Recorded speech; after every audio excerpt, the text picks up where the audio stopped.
mission.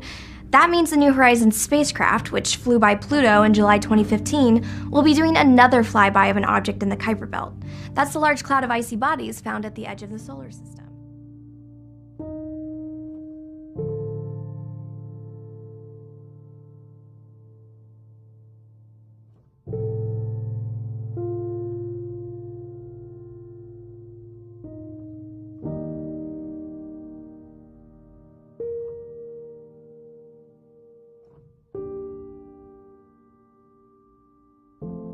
Friends, Jacob here. Oh, thank you so much for pressing play and for subscribing, and thank you for all of the awesome comments. Oh my goodness, I love them. I even love the mean ones, because some of them are incredibly bright and witty and very, very funny, and I do appreciate them. And I try to get back to everybody, and if I haven't gotten back to you, just give me some time. Today I want to talk to you about NASA's New Horizon mission, which has been extended, which I think is awesome. It was sent out to go to basically study Pluto. The New Horizons spacecraft, which flew by Pluto in July 2015, will be doing another flyby of an object in the Kuiper Belt.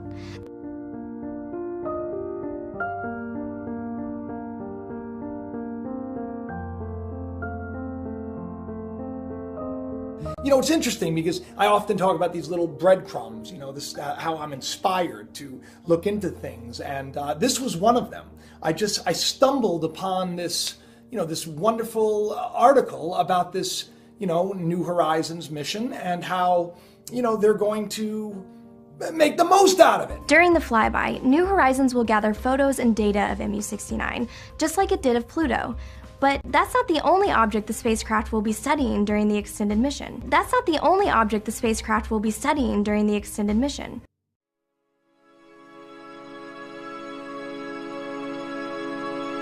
They sent this, the New Horizons, they sent it out to study Pluto. And it's been traveling for some time, and now that it's there, they've now extended the mission. And what are they going to study? We're going to study a lot of other things in the Kuiper Belt. That includes studying the dwarf planet Eris, the second largest object in the Kuiper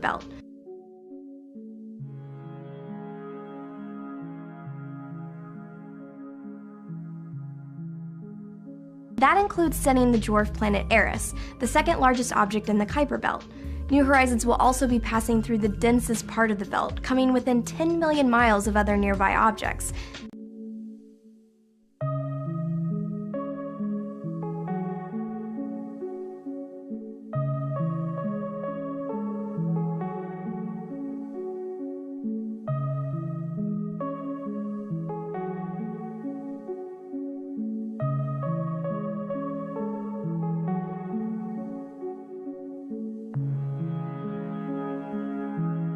Now that's what this is all about. It's about Eris, because when I was reading this awesome post on the NASA website, I was really struck by this one little quote that the head guy had said.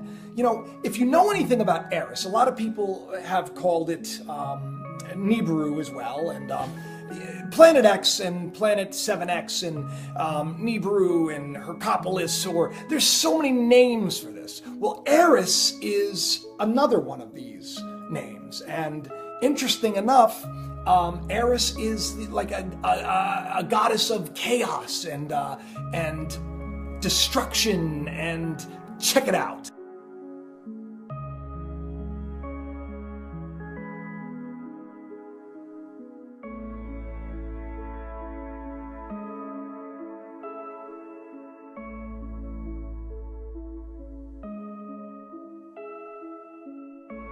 You'll notice that Eris is also pictured with the wings. Well, Eris, this trans-orbital planet, is also much like Nibiru. It has a interesting orbit that is, swinging possibly towards us. Although as I dug into the research, I couldn't find anywhere that said that it was heading towards us, Actually, what I found was it said that it is like, they call it like the 10th planet. Like it's so far away from the sun and it's farther out past Pluto.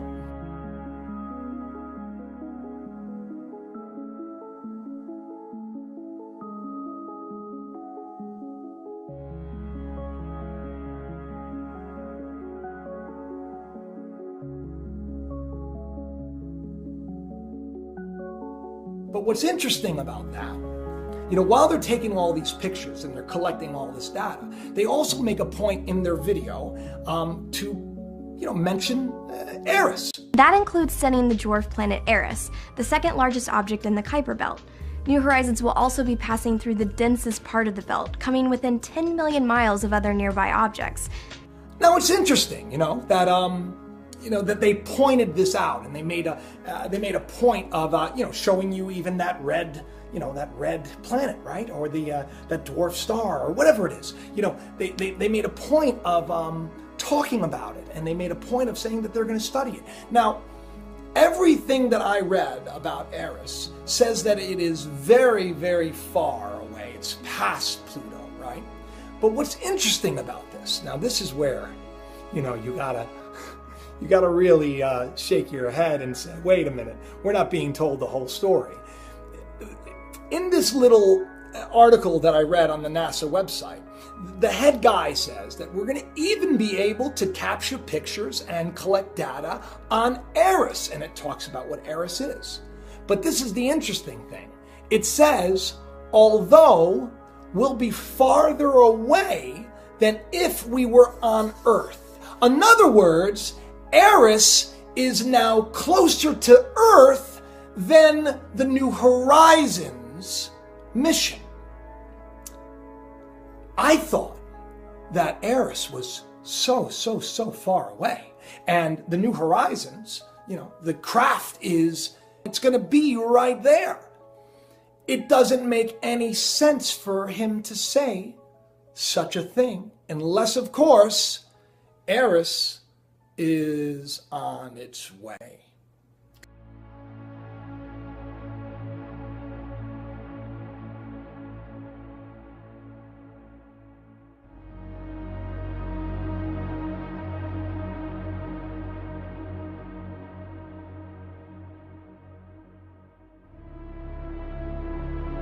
Could Eris be Nibiru? Is that what's going on? Let me tell you a little bit about this, this crossing planet, this planet that is pictured always as a cross and with wings. And well, everywhere you look, I mean, this is not, a lot of people say that Nibiru isn't real, but all you have to do is do a little bit of research and you'll find that there is plenty of evidence that there is some kind of a planet that looks like a cross that has made an orbit here before.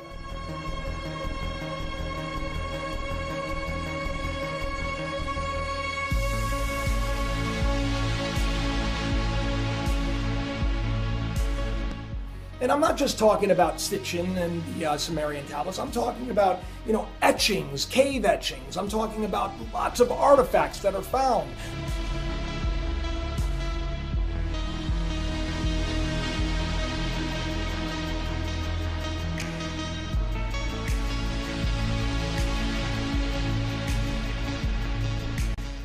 Now, what's interesting is what's going on around the world with all of the flooding and all of the earthquakes, and that we are just in such a crazy, crazy time.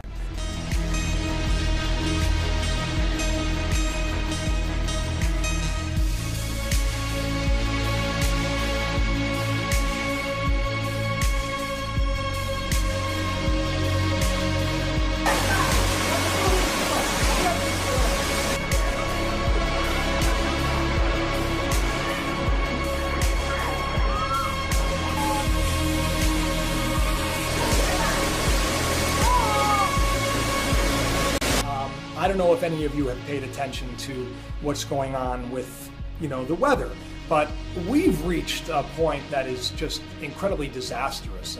Something about jet streams passing the equator, and that spells absolute destruction and disaster for this planet. Why am I saying all this? Well, once again, none of this would be happening if it was just simply anthropogenic, if it was just simply, man-made, carbon footprint. It only makes sense that something is heading our way. There's actually a book that was written about Eris causing global climate change. I found that interesting, and I also found interesting this really remarkable astronomer who's incredibly well respected in the field, talking about how Nibiru is coming. Now, he didn't use the word Nibiru, he used Hercopolis, or I'm not sure how to pronounce it, but I think that if you're into Nibiru and you're into these things, I think you know what I'm talking about. Que lo que se verá es Marte o cualquier otro planeta, pero en realidad es el Hercólogos. ¿Qué consecuencias sobre nuestro planeta? Las más terroríficas.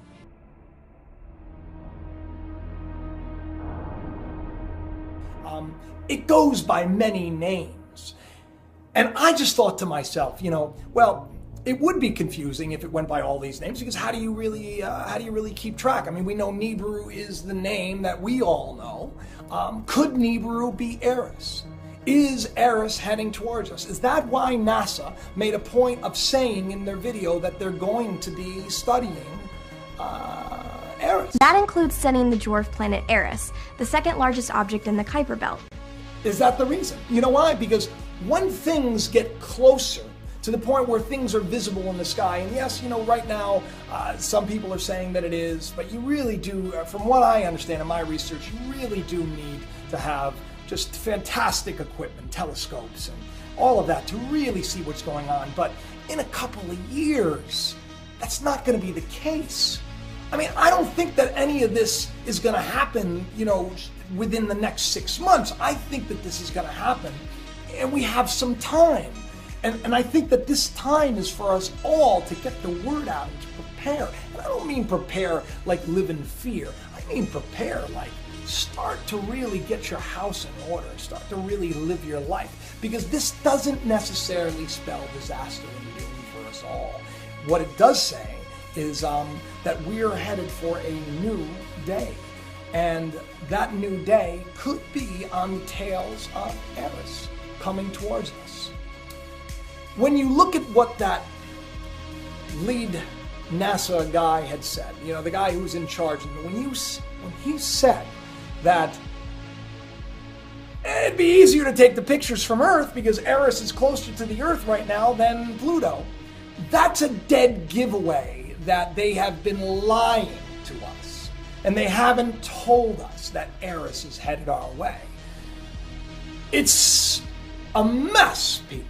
And they slide that little thing in. It was almost like like when I read it, I was struck within my heart, because I said, hang on a second.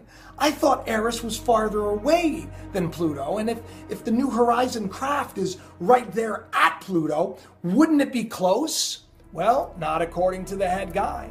The head guy says that it'd be easier and closer if we were taking the pictures from Earth itself.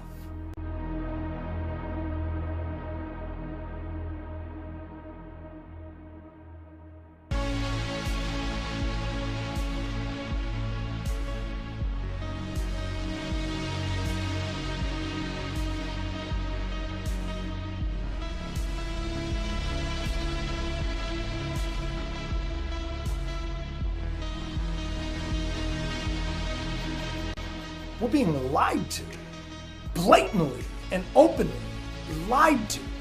We're not being told the truth, and I get it, I understand. You don't want chaos, you don't want people to go crazy, we don't want cats and dogs living together. We want peace, right? Well, we need to be given more credit than that. We need to come together as a people, and we need to put our faith in more than what they're telling us to put our faith in.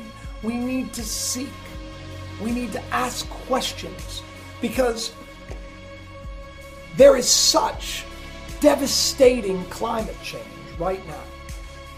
There is such devastating fish kills, and I mean, we're seeing fish kills on a regular basis. I mean, animals are dying off in the thousands and hundreds of thousands, and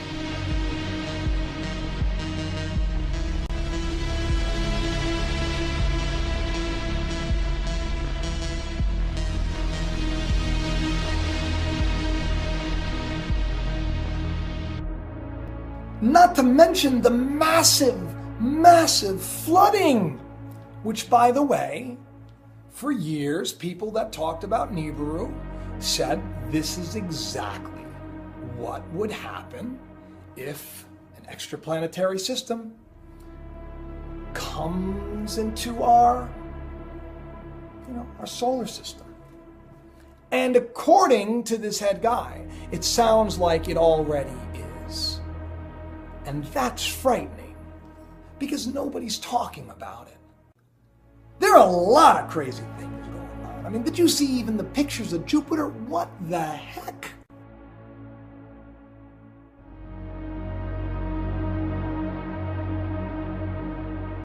There is so much to talk about. My last video was on the Mandela effect, and I have to tell you something. It's, you can say what you want. Either, millions and millions of us just have completely, had spouts of like terrible memory and we've remembered everything wrong, or things have like legitimately changed. Dimensions are blending into dimensions. Who is to say that the powers that be know what's coming? And this has been their call to action. I mean, why else are they allowing them to open up black holes? Yeah, no, I get it. They're, finding interesting things, like they just found an interesting tetraquark, and they're trying to discover dark matter, and they're opening new dimensions and trying to figure out the time travel. I get it all, But could that be their marching orders? Is that the reason? Is all of this happening because the powers that be are trying to somehow, play God and save this world corrupt system? This corrupt system that is built on lies. This corrupt system that is run by people who are immoral and bankrupt. This system which is control. This system which tells families to break up and tells children to buy the latest video game and kill the enemy. This system which focuses everything on money and greed and nothing to do with compassion. This system which tells you it's a dog-eat-dog world. Step up to the plate and have your dinner. This system which says if you don't want to go along with us, well, we're just going to go to war. This system that flagrantly and terribly violates every single type of human rights law and lies to us and feeds us every reality show and every celebrity selfie and nude picture to keep us focused and entertained and dumb. This system that is corrupt to the very core. They're trying to keep it in place. They're trying to keep it from falling apart. The bottom line is I'm excited because a new day is coming. There will be peace. There will be hope. Everything in your life is working together for the good of those that love God. And let me tell you something. I want to point a couple of things out. I'm into conspiracy, right? I get it. People can say I'm a conspiracy guy. But a lot of people too that are even watching these videos, they pointed out this you know, the little cube. It's a picture of my wife and I. My mother got it for me, and I thought it was really sweet. And so I like to put it there because it's like putting my wife and I in this video together. I am a man of God. I'm a man of faith. And if you know anything about my earlier work, just go to my website, jacobisrael.com. You know, just read my novel. It's available now. You'll see. Judge the tree by its fruit. Don't put things where you want them to be. Because when we judge other people, what we're doing is we're really projecting our heart onto them. And I'm just a man that wants to share, and I'm a man that has a passion. I want to see the world change in a better way. So the cube, it's just my wife and I.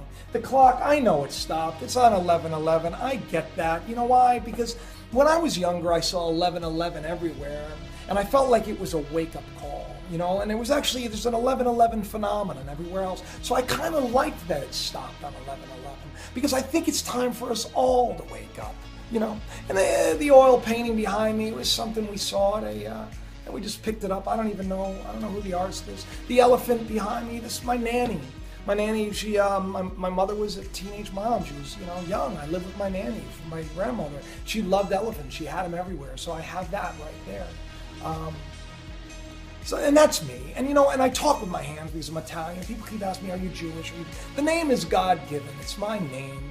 And I am not Jewish. You know, I keep telling people I'm Italian. I'm Italian-Irish. That's my heritage. And I talk with my hands because everybody talks with their hands. And please don't read into it. And if I do something, you know, by accident, please understand that it is not because I'm involved in some nonsense, especially if I'm doing videos to expose the nonsense, all right? So anyway, thank you for subscribing. Please do tell everybody about it. And check out my novel. The link is, it's in the little comments section. And click on it. Buy a copy today. I love you all.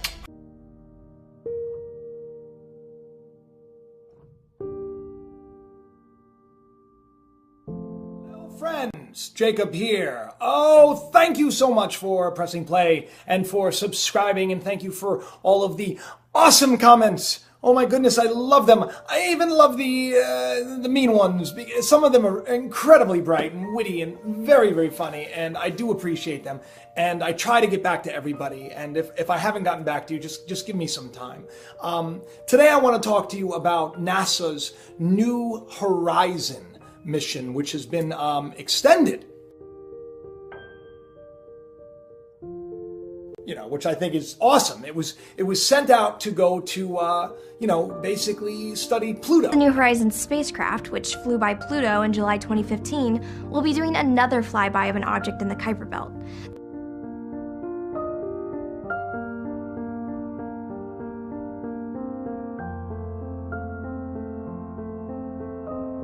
You know, it's interesting because I often talk about these little breadcrumbs, you know, this how I'm inspired to look into things, and this was one of them.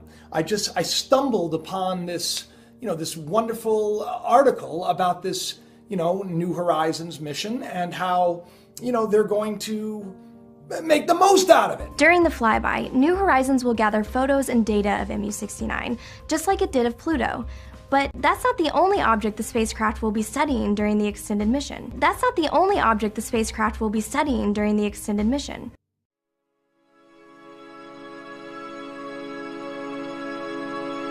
They sent this, you know, the New Horizons, they sent it out to study Pluto, and it's been... mission. That means the New Horizons spacecraft, which flew by Pluto in July 2015, will be doing another flyby of an object in the Kuiper Belt. That's the large cloud of icy bodies found at the edge of the solar system.